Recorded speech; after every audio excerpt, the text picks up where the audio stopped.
मिथिला से अयोध्या का श्रृंगार है।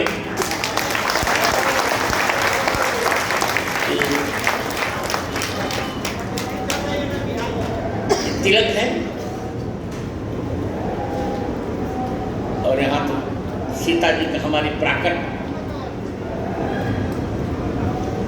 हम प्रयास कर रहे हैं और सफल होगा कि तो पुनौरा धाम को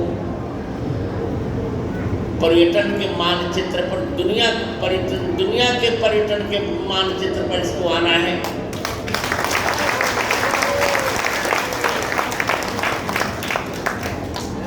चलिए, फुलवारी की चर्चा मैंने परसों से प्रारंभ की थी।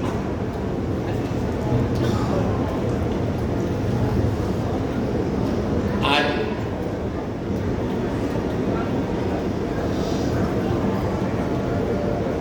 भगवान श्री राम नगर भ्रमण करके